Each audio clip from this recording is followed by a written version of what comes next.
September 18th.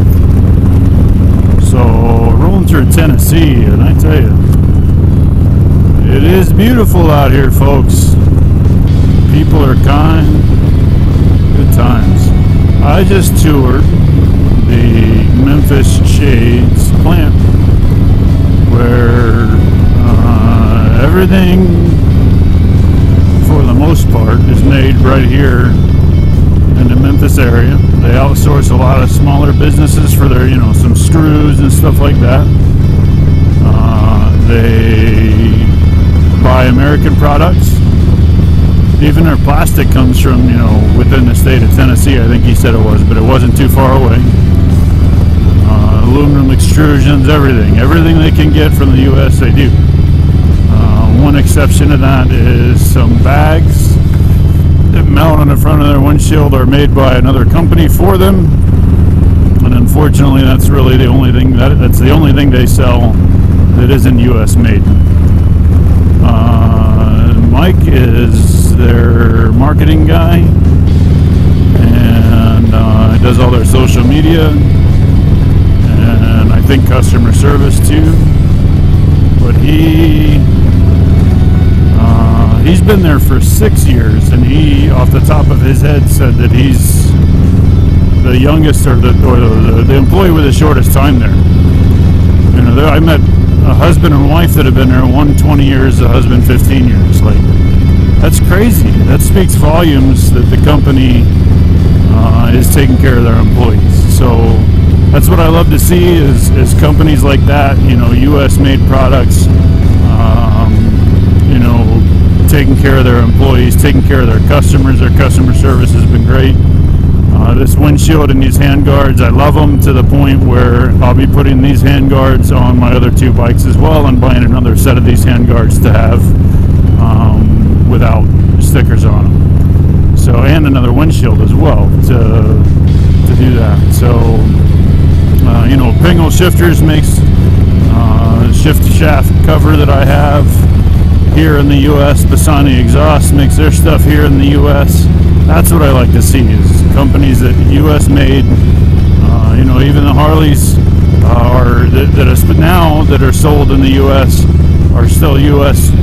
Assembled with mostly U.S. parts. Like, that stuff's, we're getting there. Hopefully someday they'll get back to all U.S. made. That's my goal, is that, what I want to see the nation do is we come back together strong enough on all aspects, unite as a people, and we're going to talk about that some here in a bit, but unite as a people and bring business back here to the U.S. I don't care who you vote for, or what party you do or don't believe, or what religion you are, or if you're gay or straight, or if you're black or white or somewhere in between. If you live here in the U.S., I think that your goal should be to unite us as a people. Our goal should be to unite us as a people and be as self-sufficient as possible and take care of our nation. That's just kind of the way I feel. That's not kind of the way I feel. That's the way I feel. So hopefully you share those goals, those desires for us as a people, is to be as strong as we can, rely on ourselves, and be friendly with the other nations out there, But the united part, that's what I wanted to talk about. You've got the Carolinas just went through Hurricane Florence. Flo came in and did a number on the coastal counties in North Carolina, my house included. Yesterday I had to register for a FEMA number. They said they won't help me. They didn't say why. Yesterday I called my insurance and got them all set up, got a claim going. Should have some people out there to look at the roof, to look at the inside of the structure. I had 3 ceilings collapse. I had 2 fence panels get blown over, and then I just found out today that my shed has some damage as well. So luckily, since the area was deemed a natural disaster by the president, thank you President Trump for that, and so I'll make a claim, I'll pay my deductible, but my rates won't go up, and that right there is what helps me out. I didn't want to make a claim if I didn't have to. I don't want to drive my rates up, especially when we sell the house and buy another house in Arizona. I don't want to get insurance and have to pay more than what I should already, because I have a claim on my record for a house. So that's good. But I also called my property manager yesterday, and they've been really good to me. So if you're in Onslow County and the Jacksonville area, and actually they do some stuff outside of Onslow County as well, Sue Curtis Real Estate Team, Jenny Kavanaugh, the property manager over there for rentals, they've been real good to me, so take care of them. But I was talking with her, and I was talking with the lady on the phone for insurance, and then the call center wherever I called into, and I was talking to FEMA, and I reiterated to all of those people that, look, I know you're talking to a lot of people that want everything right now. Give me this now. Take care of my house first. And I'm not going to be that guy. I made sure as I can't say always because there's times I forget, but I made sure to make a special point in asking them, how's your day going? They're worried about me, my house, and the condition I'm in. Hey, I'm safe. I'm not living in a house. My renters are safe. That's been verified. They're put out of their way a little bit. They've had to do some stuff that is unfortunate, and that's one of the bonuses of renting. I am not a renter. I like to own my home. I don't care to give somebody else my money, but I have to take care of those problems. They just have to deal with the inconveniences of me taking care of those problems. So it is fortunate. There are fortunate sides of renting. But here's the deal. There are hundreds of thousands of people impacted by natural disasters across the nation right now. You've got California, dealing with wildfires and high winds. Up in the Redding area, I think it was, Mount Shasta, still dealing with all that.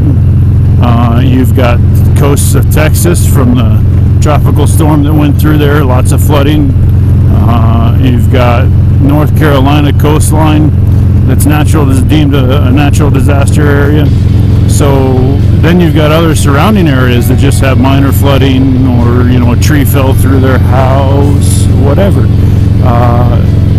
You're not the only one in this world calling your insurance company, calling your property manager, calling your landlord, calling whoever. And right now you may be think that you're devastated, but all of your family members are alive, your pets are alive, you're all safe. You're just displaced from your house temporarily for a month or 2 or 6. And in the end, there are people out there that have lost their lives. There are people out there that their businesses were looted. There are people out there that their houses are demolished. So be patient, be kind, be loving while you're talking with these people that are getting through as many calls as they can, as thoroughly, as quickly, and as politely as they can. Because the previous person that they were dealing with may not have been kind. And they may need you to be kind right now so that they can go home, maybe to their disaster as well, their issues as well. The person on the other end of the phone may have had a tree fall through their house and take a loved one with it, but they may still be at work dealing with their stuff. Keep that in mind, okay? I asked a lady the other day at a campground, I said, hey, how are you tonight? She's like, oh, not very good. And I kind of glanced at her, and she appeared to be healthy. She appeared to, have everything that she needed.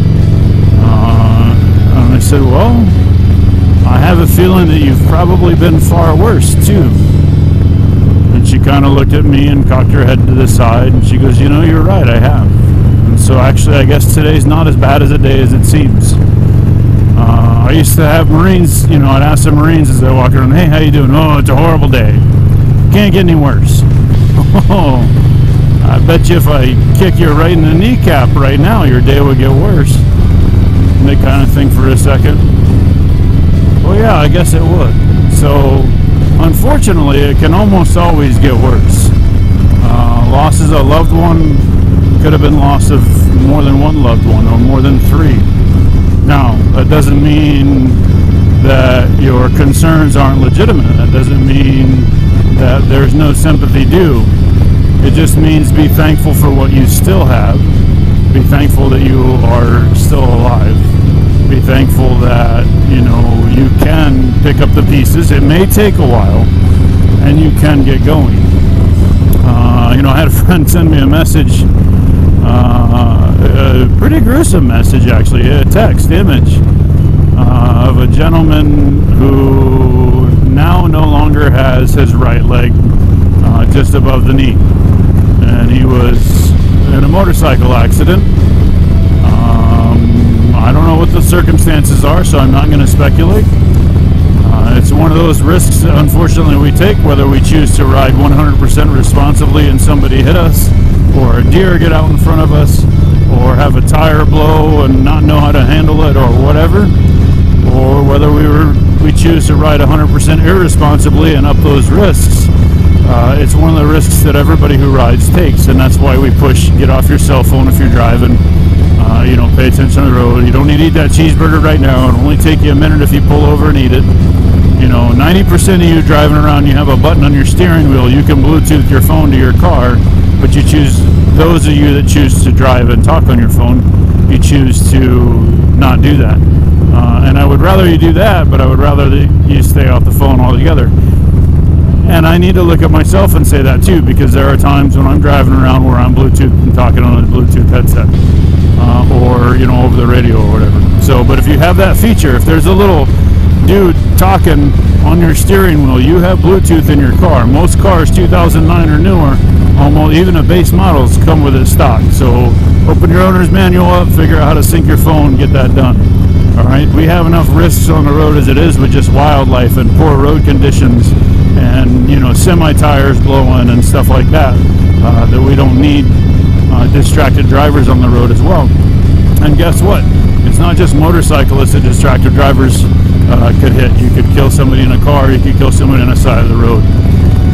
But again, back to the original deal, your day can indeed most likely get worse, and I hope it doesn't. I hope it gets better. But you're not the only one going through a situation right now. And again, that's not to negate your situation, your feelings, your troubles, okay? But be thankful for what you have, okay? And remember, the other person on the end of that phone that you're dealing with, the other side of that desk, is doing their job. And maybe they were just dealing with a jerk customer before you, and that's why they're in a bad mood. Maybe you have the ability to change that, okay? And so try and change that. But in the end, the long run is, while you're dealing through this stuff, there is stuff that you can do to help out. You can, in my case, part of the fence blew down. The neighbors can band together one day and go, hey, we're doing all the fences right now. And we get them all taken care of, throw at each other. We'll all throw in X amount of dollars, or, you pay for your part of the materials needed. And we're going to go house to house and fix all the fences so the dogs don't get out, so the kids have a safe place to play, so that, it doesn't look like the neighborhood is strewn about like it is, We need to unite. We need to come together. And that starts first in the home. I'm a firm believer that starts with dinner at the dinner table. Asking each other, how was your day? What'd you like? What didn't you like? What could you do differently? How's school? How was your test? How was work? It starts there, okay? And then it starts, you ask your neighbors, hey, how's life? How's it going? What's going on? And you invite your neighbors over for dinner. They invite you over for dinner, okay? Is it going to be perfect every time? No, but is it good? Does it build, neighborhood cohesion? Yes, it does. And when you have a tight neighborhood, a tight community, then you end up having the ability to have a tight city, and then a tight county, and then a tight state. And if you have 50 tight states with a little bit of rivalry and competition, that's healthy, that's good, that's fun. Laughter and smiling is healing. We can have a tight nation. All right, we need to get past some of the petty things that we have issues about. We need to get past some of the hate. We need to not get past some of the hate. We need to educate people. Hate comes from lack of education. No child is born racist. No child is born to judge. That's taught stuff, and we can do better than that. And don't get me wrong, there have been improvements, obviously, over the years in our nation with its checkered past. But honestly, it's past. Our nation's past, as ugly as parts of it are and as beautiful as other parts of it are, make us who we are today. So if you're not helping to build each other up, and you're not helping to break stigmas, not just in the mental health world, but across everything, and you're not stopping yourself from stereotyping, then you are not building cohesion. You're not bringing people together. You're not building a stronger community. And that is what we need to do. I firmly believe by doing that, that we will also greatly improve mental health across the board. That was a possum, or minced meat possum. Used to be a possum. So I think that, you know, putting down our cell phones, like I said, coming together at the dinner table, putting down our technology is part of what is needed to build cohesion. You needed to build togetherness, needed to bring us together. And I firmly believe that not worrying about what the Smiths, keeping up with the Smiths and the Joneses, will help with that as well. Social media contributes to that. Social media contributes to bullying. It can. It can also contribute to great things like Lauren Trantham's adventure on Ride My Road, where she rode 10,000 miles to film human trafficking survivors, or even Ride Out of the Darkness. Those are perfectly good uses for social media, and we need to educate each other, and more importantly the younger generations, on you don't have to agree with everybody, all right? And that's the thing, your neighbors can be polar opposites of everything that you are, and you can still get along. You can still have a barbecue in somebody's backyard, or a block party, or whatever. But in 1,000 feet, slight right onto US 64 East. But building that bond starts with somebody breaking the stigma, breaking the norm, and ending, whatever disagreement there was in the past, or whatever judgmental situation there is. So strive to do that. Remember, be kind on the phone with the people that are helping you out. Slight right onto US 64 East, West Market Street. I think that saying goes, you get more flies with honey than you do with vinegar. And I don't know if that's accurate. I think Mythbusters did something on it. Continue on US 64 East for 22 miles. And that Bassani exhaust sounds good. But in the end, the idea is there. Be sweet, okay? Don't let people walk over you, treat you like a doormat, but be loving in all that you do, okay? Oddly enough, there's a Jack Daniels. I didn't know Jack Daniels is an official partner of the National Basketball Association, or whatever the NBA stands for, because I don't care about sports. But we're going to the Jack Daniels plant right now. Always wanted to go. Used to drink a lot of Jack. Should have bought stock. And I'm probably, I'm in a money spending mood lately for the Ride Out of the Darkness, which is okay. It's good. I'm probably going to buy a barrel top. I'll get two. One will be given away to somebody who donates to the Ride Out of the Darkness campaign for the American Foundation for Suicide Prevention. I just found out that the Louisville Sluggers that I ordered will arrive at the house tomorrow, about a week and a half earlier than they said, which is fine. So I'll get pictures of those up, and one of those is going to be given away to a random person who donates $100 or more. Why $100? Well, I got something for random donators, the 2 flags, the tank badge. 3 people will be picked randomly to receive those from donating. $5, $10, $500, whatever. I've got the side covers off Trinity. Can't see them, my thighs are in the way. With all the stickers on them, places I've been. Those are going to the highest, one to the highest donating business, one to the highest donating person. And then the Louisville Sluggers, $100 or more donation. One of those is going to go to one person. And we'll see what this costs me, and we'll go from there.